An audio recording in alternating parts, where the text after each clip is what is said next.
मुगल साम्राज्य का संस्थापक बाबर के द्वारा मुगल साम्राज्य कायम किया गया था, जिसका छठा शासक औरंगजेब रहा। और औरंगजेब के बाद मुगल साम्राज्य का पतन शुरू हो गया। तो अभी तक के वीडियो में आप लोगों ने पूर्व मुगल काल का इतिहास देखा और आज के वीडियो में हम आप लोगों को उत्तर मुगल काल के बारे में बताएंगे कि किस प्रकार से मुगल साम्राज्य का पतन हुआ। जी हाँ दोस्तों, इस तरह के सच्ची घटित घटनाएं हमारे YouTube चैनल सच्चा दर्शन पर प्रसारित किया जाता है। तो आप लोग नए हैं तो हमारे चैनल को सब्सक्राइब कर लें और बेल आइकन की घंटी को प्रेस करना ना भूलें, ताकि इस तरह के लेटेस्ट वीडियो सबसे पहले आपको मिलता रहे। तो बिना देर किए हुए हम चलते हैं अगले कड़ी पे। जी हाँ दोस्तों, मुगल वंश 1526 से 1857 ईस्वी तक चला, जिसमें पूर्ववर्ती मुगल काल के बारे में हमने आप लोगों को बताया पिछले वीडियो में, जो कि 1526 ईस्वी से 1707 ईस्वी तक चला, जिसका संस्थापक था जहीरुद्दीन बाबर। उसके बाद दूसरा मुगल बादशाह हुमायूं हुआ और तीसरा अकबर, जो कि सबसे ज़्यादा दिन तक इन्होंने राज किया। और चौथे नंबर पे हैं जहांगीर, इनका भी शासनकाल ऐतिहासिक रहा है। और पाँचवें स्थान पे रहा है शाहजहां। शाहजहां के बाद औरंगजेब मुगल शासक ऐसा रहा जिन्होंने अकबर की तरह बहुत दिनों तक राज किया, और इनका भी शासनकाल का एक बहुत ही शानदार इतिहास रहा दोस्तों। और आज की वीडियो में हम जानेंगे उत्तर मुगल काल के बारे में, जो औरंगजेब के बाद इतिहास शुरू हुआ है। और यहीं से 1707 से मुगल साम्राज्य का, मुगल वंश का पतन होना शुरू हो गया। तो इस वीडियो में हम जानेंगे उत्तर मुगल काल के बारे में। जी हाँ दोस्तों, उत्तर मुगल काल कुछ इस प्रकार से हैं, जो 1707 से 1857 ईस्वी तक चला। आखिरी मुगल बादशाह औरंगजेब था, जिनके 5 पुत्र हुए। आजम शाह, मुअज्जम, जिसे बहादुर शाह के नाम से प्रचलित हुआ। तीसरा पुत्र उनका मोहम्मद सुल्तान हुए। चौथे में मोहम्मद अकबर और 5वां रहा कामबख्श। जी हाँ दोस्तों, इसमें आप देख रहे हैं सब पर नंबर बैठाया हुआ है, 1 नंबर, 2 नंबर, 3 नंबर। तो उत्तर मुगल काल में जो साम्राज्य, जिसका जो बादशाह जैसे हुआ है उसको उस तरह से नंबर बैठाया गया है। और दूसरे नंबर पे बहादुर शाह जफर का पहला पुत्र जहांगीर शाह हुआ। और तीसरे नंबर पे जहांगीर शाह का पुत्र नहीं, बल्कि बहादुर शाह जफर का दूसरा पुत्र अजीम उस शान का पुत्र। इसी प्रकार से हम उत्तर मुगल काल के सभी बादशाहों के बारे में इस वीडियो में हम डिफिनेशन देने वाले हैं दोस्तों। 1707 ईस्वी में औरंगजेब की मृत्यु के बाद उत्तर मुगल काल 1707 में प्रारंभ होता है। और 1857 में जब बहादुर शाह जफर 1857 की क्रांति, जो उस समय अंग्रेज़ों के विरुद्ध हुई थी, उसमें उन्हें पराजय का सामना करना पड़ता है। बहादुर शाह जफर की पराजय के बाद अंग्रेज़ों द्वारा उन्हें रंगून यानी म्यांमार में कैद में भेज दिया जाता है और वहीं उनकी मृत्यु हो जाती है। और इससे उत्तर मुगल काल का अंत हो जाता है। इसी 1707 ईस्वी से 1857 की क्रांति तक के समय को उत्तर मुगल काल कहा जाता है दोस्तों। अब हम विस्तार से जानेंगे बहादुर शाह प्रथम के बारे में। जी हाँ दोस्तों, बहादुर शाह का पूर्व नाम मुअज्जम था। औरंगजेब के 3 पुत्र थे, मुअज्जम, आजम और कामबख्श, जिनमें उत्तराधिकार का युद्ध हुआ। औरंगजेब ने अपने तीनों पुत्रों में वसीयत के माध्यम से विभाजन का निर्णय लिया था, परंतु जैसा कि मुगलों में राजा बनने के लिए आपस में युद्ध की जो प्रथा चली आ रही थी, वैसा ही औरंगजेब के तीनों पुत्रों में भी हुआ। औरंगजेब के 3 पुत्रों में से एक पुत्र मुअज्जम अपने बाकी 2 भाइयों को पराजित करके राजा बन गया और वह बहादुर शाह के नाम से जाना जाता है। जी हाँ दोस्तों, उत्तर मुगल काल के समय में कुछ इस प्रकार से बादशाह हुए जिसे हम विस्तार पूर्वक बता रहे हैं। जी हाँ दोस्तों, बहादुर शाह 1707 ईस्वी से 1712 ईस्वी तक इनका शासन काल रहा। उनके बाद जहांगीर शाह 1712 से 1713 ईस्वी तक इसका शासन काल रहा। उसके बाद फर्रुखसियर 1713 से 1719 ईस्वी तक इसका शासन काल रहा। रवि उद दरजात 1719 की ज़्यादा दिन उसका शासनकाल नहीं रहा। उसके बाद उसी का भाई रफ़ी उद दौला 1719 में उसका भी शासन रहा। उसके बाद मोहम्मद शाह 1719 से 1748 तक उसका शासनकाल रहा। अहमद शाह 1748 से 1754 ईस्वी तक। आलमगीर द्वितीय 1754 से 1758। शाह आलम द्वितीय 1759 से 1806 ईस्वी तक। अकबर द्वितीय 1806 से 1837 ईस्वी तक। और बहादुर शाह जफर 1837 से 1857 तक इन सभी बादशाहों का साम्राज्य रहा है दोस्तों। जी हाँ दोस्तों, आज हम जानेंगे उत्तराधिकार का युद्ध के बारे में। पहला युद्ध आगरा के पास जजाऊ का युद्ध लड़ा गया, जिसे मुअज्जम और आजम के बीच युद्ध हुआ और मुअज्जम को विजय प्राप्त हुई। दूसरा युद्ध दक्षिण भारत में बीजापुर का युद्ध लड़ा गया, जिसमें मुअज्जम और कामबख्श के बीच युद्ध हुआ और मुअज्जम को विजय प्राप्त हुई। उत्तराधिकार के युद्ध में सफल होने के बाद मुअज्जम 65 वर्ष की अवस्था में बहादुर शाह प्रथम की उपाधि के साथ दिल्ली की गद्दी पर आसीन हुआ। जी हाँ दोस्तों, बहादुर शाह ने अपने पिता औरंगजेब की असहिष्णु नीतियाँ, जैसे कि हिंदुओं के साथ कट्टरता, भारतीय शासकों के साथ कड़ा व्यवहार, धार्मिक नीतियाँ, राजपूत नीतियाँ, इन सभी को बदलते हुए सहिष्णु नीतियाँ अपनाई। जैसे भारतीय शासकों के साथ जैसे मराठा, सिख, राजपूत एक मिली जुली नीति अपनाई।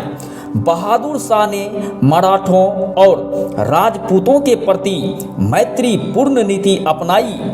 इसने संभाजी के पुत्र शाहू को मुगल कैद से आज़ाद कर दिया।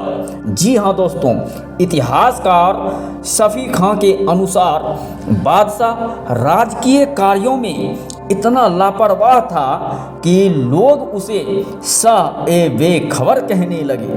1712 ईस्वी में बहादुर शाह प्रथम की मृत्यु हो गई।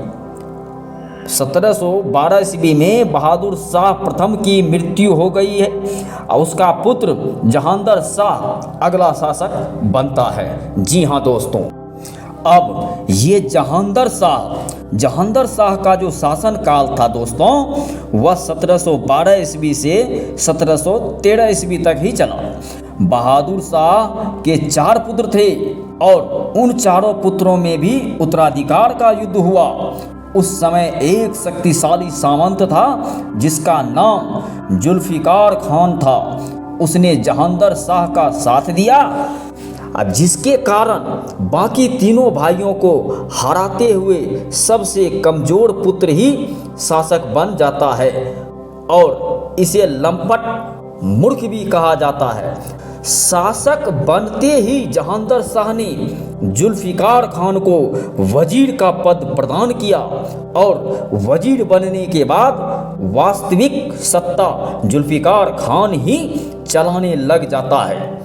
इस दौरान जहांगीर शाह लाल कुंवरी नामक वेश्या के साथ उनका अवैध संबंध के कारण वह चर्चा में रहता है, जिसके कारण वह राजपाट में ज़्यादा रुचि नहीं रखता है और वास्तविक सत्ता जुल्फिकार खान ही चलाता है।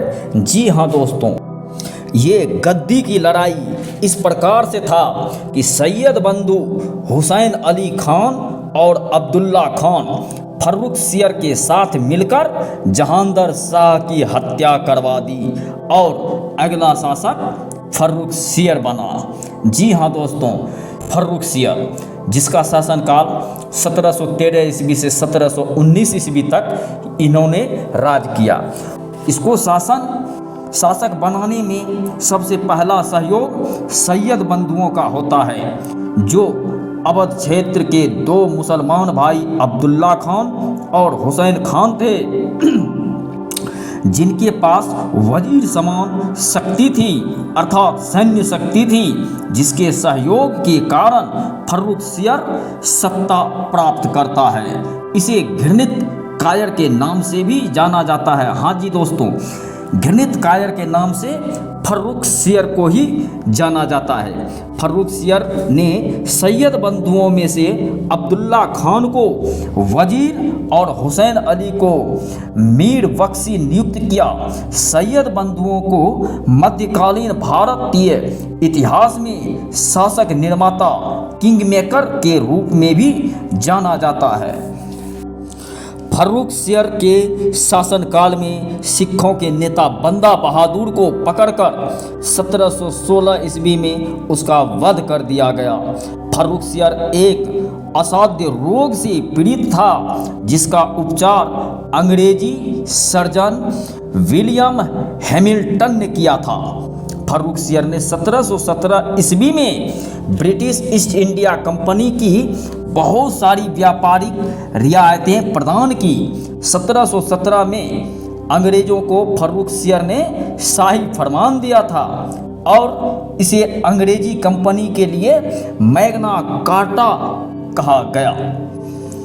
जी हाँ दोस्तों, शाही फरमान के तहत इसने अंग्रेजों को साल के 3000 प्रति वर्ष की कीमत के बदले बंगाल क्षेत्र में व्यापार करने की अनुमति दी थी। फर्रुखसियर जब सैयद बंधुओं के सहयोग से शासक बनता है, तब बाद में उसे लगता है कि सैयद बंधु उसके आंतरिक मामलों में हस्तक्षेप कर रहे हैं। इसलिए बाद में वह इन सैयद बंधुओं को हटाना चाहता था, परंतु सैयद बंधुओं ने फर्रुखसियर की ही हत्या करवा दी और वे नए शासकों का चयन करते हैं। और उस समय शासक के रूप में उभर कर आता है रफ़ी-उद-दर्जात, जो 1719 ईस्वी में बनता है। फर्रुखसियर की हत्या करवाने के बाद सैयद बंधु रफ़ी-उद-दर्जात को शासक बनाते हैं। सैयद बंधुओं ने रफ़ी-उद-दर्जात को फरवरी 1719 ईस्वी में बादशाह घोषित किया और जून 1719 तक उसकी फेफड़े की बीमारी के कारण उनकी मृत्यु हो जाती है। इसके बाद सैयद बंधु रफ़ी-उद-दौला को बादशाह बनाते हैं और इसकी भी मृत्यु सितंबर 1719 में बीमारी से ही हो जाती है। दोस्तों, रफ़ी-उद-दौला के मृत्यु के बाद छठे मुगल शासक के रूप में उभर कर आते हैं मोहम्मद शाह, जिसका शासनकाल 1719 से 1748 ईस्वी तक रहता है दोस्तों। अब सैयद बंधु मोहम्मद शाह को शासक बनाते हैं, परंतु मोहम्मद शाह को ये आभास था कि जैसा कि सैयद बंधुओं ने मुझसे पहले के शासकों के साथ किया, वह मेरे साथ भी कर सकते हैं। इसीलिए मोहम्मद शाह ने धोखे से सैयद बंधुओं की ही हत्या करवा दी थी। मोहम्मद शाह की सार्वजनिक मामलों के प्रति उदासीनता और सुंदर युवतियों के प्रति अत्यधिक रुझान के कारण इसे रंगीला बादशाह कहा जाता है दोस्तों। तो इस पॉइंट को आप लोग याद कर लीजिएगा कि रंगीला बादशाह किसी कहा गया है मुगल साम्राज्य में, तो रंगीला बादशाह मोहम्मद शाह को कहा गया है। ये आपको एग्जाम में प्रश्न बनता है, बहुत इम्पोर्टेंट प्रश्न। जी हाँ दोस्तों, मोहम्मद शाह ने जजिया कर को अंतिम रूप से समाप्त कर दिया। इस मोहम्मद शाह के शासनकाल में कई राज्यों के सूबेदारों ने अपने आप को स्वतंत्र घोषित कर लिया था, जैसे कि अवध में शहादत खान अपने आप को स्वतंत्र राजा घोषित कर लिया था। हैदराबाद में चिनकिलिच खान या निजामुल मुल्क, इन्होंने अपने आप को आज़ाद कर लिया था। रुहेलखंड में वीर दाऊद एवं अली मोहम्मद खान अपने आप को स्वतंत्र राजा घोषित कर लिया। बंगाल में मुर्शिद कुली खान, कर्नाटक में सादुतुल्ला खान, भरतपुर में चूड़ामन एवं बदन सिंह, ये सभी लोगों ने मोहम्मद शाह के समय अपने आप को और अपने क्षेत्रों को एक एक करके मुगलों से अलग करना शुरू कर दिया था दोस्तों। मोहम्मद शाह के समय ईरान क्षेत्र का शासक नादिर शाह भारत पर आक्रमण करता है। नादिर शाह शुरू में एक चरवाहा था, बाद में चलकर वह फारस का शासक बनता है। फिर 1736 ईस्वी में फारस का शासक बनने के बाद 1739 ईस्वी में वह भारत पर आक्रमण करता है। नादिर शाह को उसके आक्रमणों के कारण ईरान का नेपोलियन भी कहा जाता है दोस्तों। ईरान का नेपोलियन किसे कहा जाता है? नादिर शाह को कहा जाता है दोस्तों। ये भी क्वेश्चन बनता है, तो इनको भी याद करना है। जी हाँ दोस्तों, और मोहम्मद शाह उस समय एक कमज़ोर शासक के रूप में सामने आता है और नादिर शाह आक्रमण करते हुए दिल्ली पहुंच जाता है और लगभग 57 दिनों तक दिल्ली में रुकता है और बहुत सारा कत्लेआम मचाता है और बहुत सारा धन लूटता है। नादिर शाह लगभग 70 करोड़ की धनराशि और शाहजहां का बनवाया हुआ तख्ते ताउस, जिसे मयूर सिंहासन के नाम से जाना जाता है, तथा कोहिनूर हीरा लूटकर फारस ले जाता है दोस्तों। मयूर सिंहासन पर बैठने वाला पहला मुगल शासक शाहजहां तथा अंतिम मुगल शासक मोहम्मद शाह था। ये भी इम्पोर्टेंट पॉइंट है, आप लोग को नोट करना चाहिए दोस्तों। 1748 ईस्वी में मोहम्मद शाह की मृत्यु के बाद 7वें मुगल शासक के रूप में अहमद शाह मुगल शासक बना। अहमद शाह एक अयोग्य एवं भ्रष्ट शासक था। ईरान वापस जाने के बाद नादिर शाह की मृत्यु हो जाती है और उसके बाद ईरान का शासक अहमद शाह अब्दाली बनता है।